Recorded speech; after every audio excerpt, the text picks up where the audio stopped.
Hi guys, welcome to my channel. My name is Asanda Komata and this is Chronicles of the Wilderness season.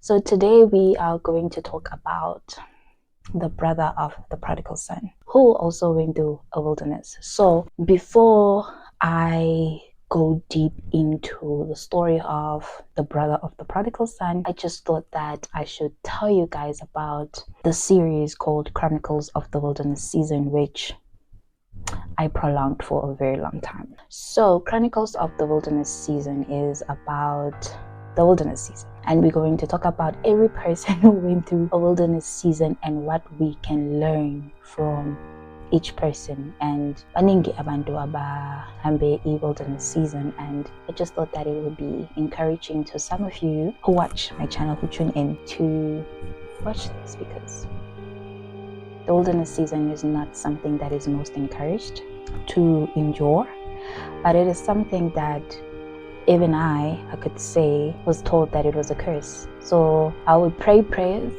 I would fast, I would do everything because I thought that the wilderness season was wrong. I think it took me 2 years to understand that maybe, or let me put it this way. It took me 2 years to consider the fact that God could be teaching me something. God could be refining me. God could, you understand, that even the encouragements that I would receive in the wilderness season, I wouldn't take them because to me they didn't make sense, because I always thought that the wilderness season is a curse and that enduring something that is supposed to be not hard. So what is the wilderness season? So according to Google Gemini, the AI, a wilderness season is a spiritual metaphor for a difficult period of testing, isolation, and deep personal growth. It feels dry, lonely, and confusing, acting as a temporary bridge from an old life to a new purpose. This is something I believe that the Lord wanted to instill within the Israelites when He led them into the wilderness season through Moses, by using Moses, and something that was temporary, that was meant to be for 2 years, turned into a 40-year journey because they didn't trust God. They didn't want to learn. They didn't want to apply tools or learn or be equipped. They didn't want to learn. So they didn't see the blessing of the wilderness season. They didn't recognize what it was meant to do, because what happened with them in being in the wilderness season, it exposed what was within their hearts. It exposed their idols. It exposed their belief system. It exposed who they believed God was. If we look at Moses' life and how he started with his walk with God, or his ministry with the Lord, even he was not sure or certain about the Lord God, because he had history in knowing Pharaoh, but with God he hesitated. You see that in Exodus chapter 3, when he is having an interaction with the angel of the Lord through the burning bush, because God even had to allow a temporary situation to happen where Moses would hear from the Lord, and then from hearing from the Lord he would literally deliver the word to Aaron, and then Aaron would be the one who would speak and deliver the word to the rest of the people. So Moses, starting from chapter 6, learned how to be the one to hear from the Lord and deliver what the Lord is saying. He went from, what will people say? Oh Lord, I'm stuttering, to, this is what the Lord says.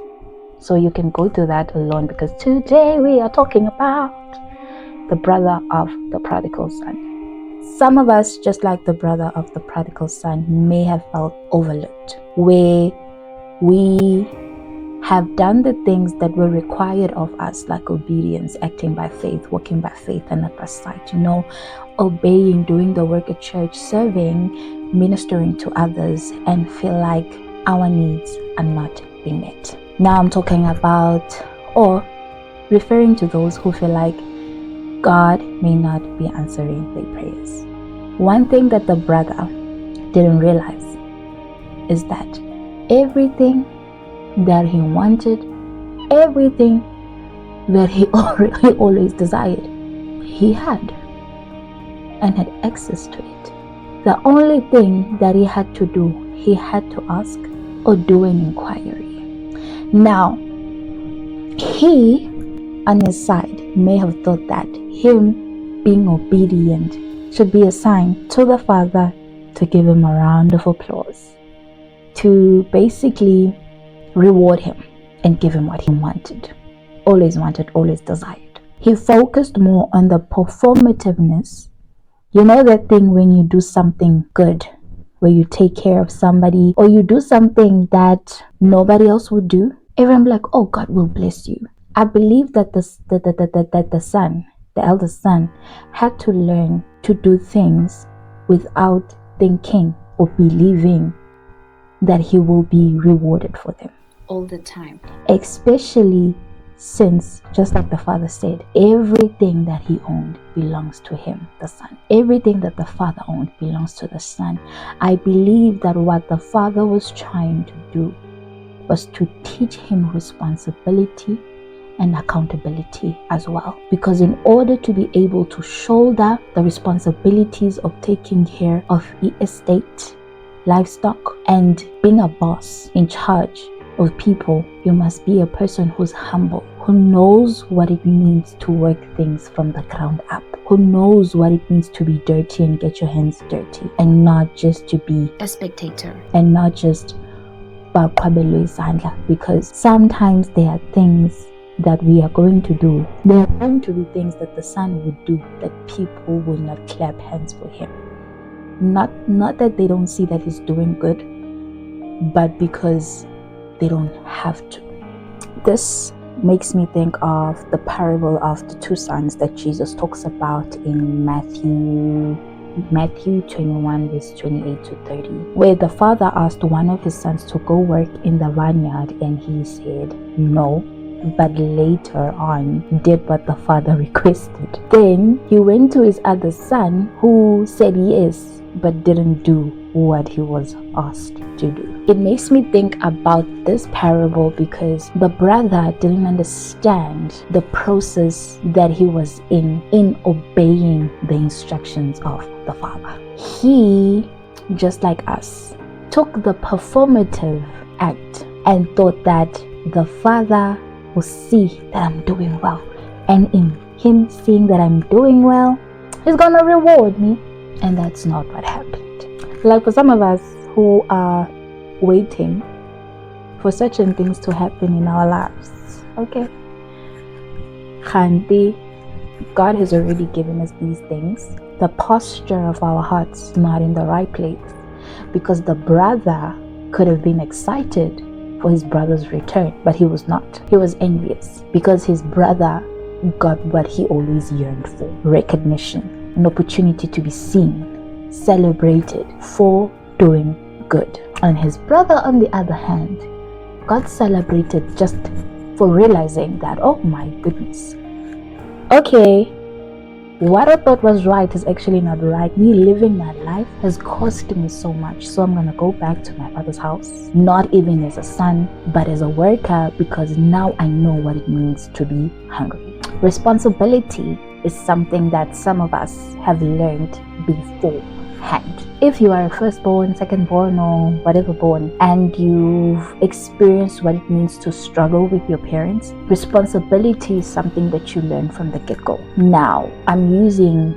these two brothers as examples because they are only two children that we hear about in the story of the prodigal son.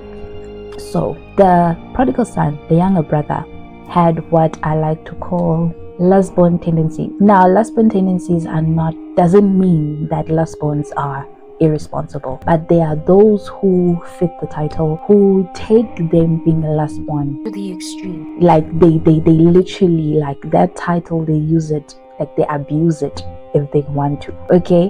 Where they do whatever they want, and at times they can get away with a lot of things. And I understand that with the father, he wanted to teach the son a lesson, and it could have been a different lesson that the eldest son got, because I believe the eldest son had to understand that yonke into akayenzayo he had to do, like yonke into akayicelayo or akayinqwenelayo, into akayifunayo, what he desires, he had to ask for it or work hard to get it. Now the son would ask and get things easily, but I believe that for the son, he felt like he had to prove a point and to be seen by the father in order to receive, which in the father's defense, that was never the reality. I believe that the father wanted to teach him something, that likhona ixesha lokusebenza, likhona ixesha loku enjoya and to celebrate. And in the father celebrating his brother, he didn't realize the importance of his brother's return and the lesson that his brother has learned. But the party triggered things, emotions that he felt. It pressed buttons that he himself, I believe, didn't think existed, because he was angry, he was jealous, and I could say hurt. He looked down on his brother because his brother wasted his inheritance. I could say brought shame into the family, forgetting at some point that he also was young. It provoked those emotions within him, and because of that, he was irrational and got blinded by his own hurt and disappointment, and didn't even understand the words that his father was saying about his brother. That, don't you get it? Your brother was lost and now is found, meaning that his brother learned the lesson that he had to learn. Not just that, but your brother could have stayed where he's at, but he came back home. Aren't you at least happy that he's safe? Now, thinking of the brother of the prodigal son, it makes me think of us who have waited and have been waiting, have been requesting, have been obeying after obeying what God wants us to do, not actually realizing the lesson that we are learning. Because at times it happens that we get good in doing, in performing like the Pharisees, and not actually taking a standstill and checking our hearts, because these very people couldn't even recognize Jesus. And it's something that happens with us, that we focus so much on the appearance of holiness, of righteousness, that we forget that ngaphakathi, inside, needs work as well. But for the mere fact that the brother of the prodigal son said, "You never even given me a little goat to celebrate with my friend," means that he had a longing in his heart, that there was always a desire that he had to be with his friends, to be with his peers, but he always did what his father asked him to do. I want to say, before I get to this part, I think he thought he had a relationship with his father because it was a performative relationship, a transactional one. This is like my theology, like just me going down my own. Maybe there is research out there, I don't know, I'm just thinking about it right now. That maybe him and his father never had a relationship, but it was a type of relationship that, okay, I'm just going to make my father happy, and if my father is happy, maybe he will see me. Maybe he always wanted to be seen by his father. Maybe he never understood or got the point that his father might be a good father, that he may have seen his father be merciful and gracious towards his brother because of the words that he used, that he squandered his inheritance, he used his money on prostitute and like he wasted his inheritance, and then you kill a calf for him, and yet you've never given one for me to celebrate with me. He probably longed for a relationship with his father, and he thought that the things that he does pleases his father. And it's also a trap that we fall into as Christians, where we fall into the performative side of things, thinking that the things that we do pleases God, where we burn out, where we cry and crumble, where we like, there's no one here for us in me, but never actually expressing our desires with the Father, because he says that he will supply our needs, that it's not just one-sided. For God so loved the world that he gave his son, that whomsoever believes may not perish but have everlasting life. Not just that, but it is because he loved us first, not the other way around. So it could be that the son never recognize his father's love, because he always thought that he had to perform to get. Probably looking at his little brother and be like, I don't want to be like him, I'm going to do good. But his brother had a real conversation with his father that, hey, yo, I recognize that the way I've been living, the way I've been doing things is not right. That I've seen. Like his brother prepared an entire speech and he sat in his righteousness, seeing the good that he does, not recognizing that he's actually quick to anger, not learning, transforming, but sitting in his righteousness and wondering why. Others are breaking through and breaking forth in receiving the simplicity of the goodness of God, while he complicates things. Not saying that we shouldn't work, not saying that we shouldn't obey. I'm not minimizing that. But James chapter 4 says, this is from verse 2 to, it says, you desire and do not have, so you murder. You covet and cannot obtain, so you fight and quarrel. You do not have because you do not ask. You ask and do not receive because you ask wrongly to spend it on your passions. I'm going to end it there. 2 to 3. His heart was not still in the right place. Not to say that the father didn't want him to have fun. But in a sense, it's like he was competing with his brother to prove to his father that he was the right son. Which is a trap that I've also fell into. Thinking that doing the right thing all the time will make God see me. But the wilderness season has revealed a lot about me. Being around people who know how to press certain buttons has revealed things about me that I didn't know were there, first and foremost. And secondly, it also revealed the character development that had to happen in not letting people walk all over me. But in that, learning the balance, because I realized that the moment you learn how to say no, you say no to everything. You know, like a child, no. Not understanding that there's actually a balance. So learning that balance is important so that you don't miss out on God's goodness, because it's not coming in the package that you expected. So what can we learn from the brother of the prodigal son? Number one is to open our eyes and ask God to open our eyes to see.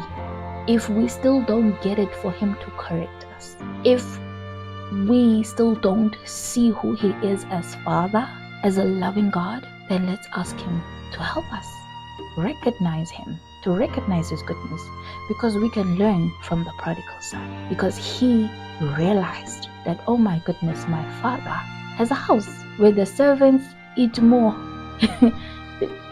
They have plenty, so I would rather go as a servant. But then, because of the father's mercy upon this man's life, he got an even better revelation that perfect love casts out evil. Not just that, but perfect love redeems. Perfect love covers and clothes you and gives you another chance. Doesn't disqualify you. Every season is to season us, and every season is there to teach us. So what lessons is the Lord teaching you? What is he teaching you? Are you learning instead of comparing yourself or looking so deep within yourself where you can't see the thorns that you've been poking people with that come from you? The log in your face, where you see the specks that are in others' eyes, not knowing that they actually come from the log that is in front of you. Are you learning? That is it for today's episode. I will see you on another